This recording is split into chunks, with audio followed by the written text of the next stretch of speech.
کہ رفع یدین جو ہے یہ اس کا جو ترک ہوا ہے یہ صحابہ نے کیا ہے یا تابعین نے کیا؟ کس نے ترک کیا سب سے پہلے اس کو؟ تابعین نے.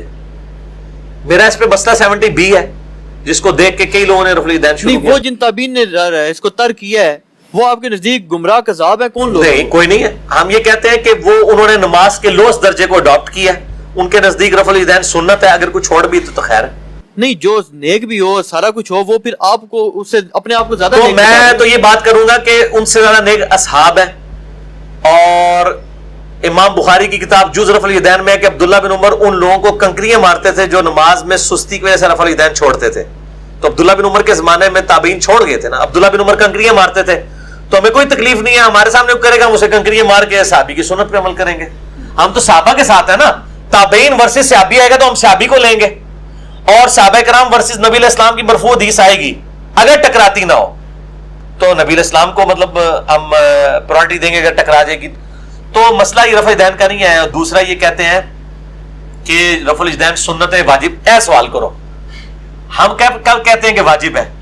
ہم کہتے ہیں ہاتھ باندھنا بھی سنت ہے، ہاتھ چھوڑ کے نماز پڑھنا بھی سنت ہے. بلکہ مجھے یاد آ گیا آپ کی بات سے، وہ قریشی صاحب نے سوال، ایک بندے نے سوال پوچھا نا کہ جی میں نے اتنے عرصے سے رفع الیدین، بلکہ اس نے کہا جی میں نے اہل حدیث سے پوچھنا مسئلہ.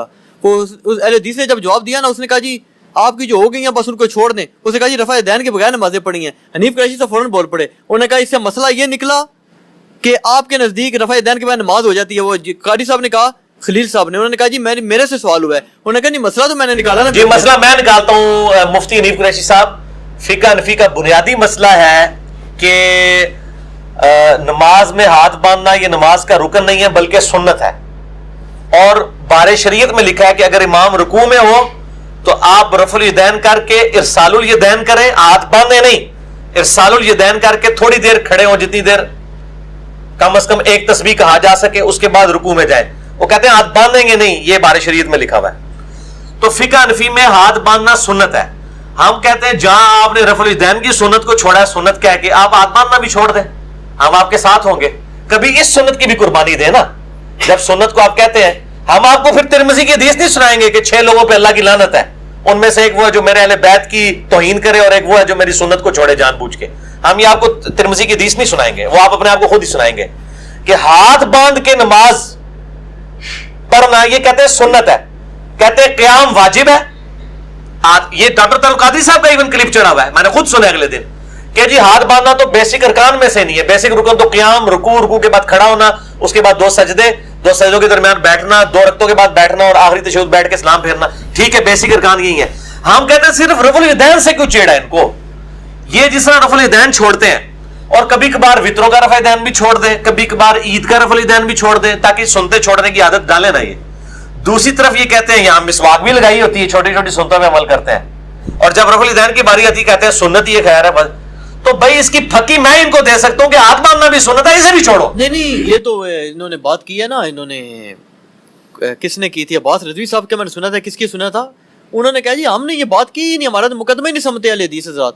وہ کہتے ہیں جی ہمارا مقدمہ یہ نہیں ہے کہ ہم کہتے ہیں رفع الیدین مطلب ہے کہ یہ سنت ہے، یعنی وہ کہتے ہیں جی ہمارا موقف یہ ہے کہ یہ ہے صحیح، بالکل ہم مانتے ہیں یہ سنت بھی تھی، منسوخ ہوگی نا. نہیں، یہ مقدمہ ان کا دوسرا ہے.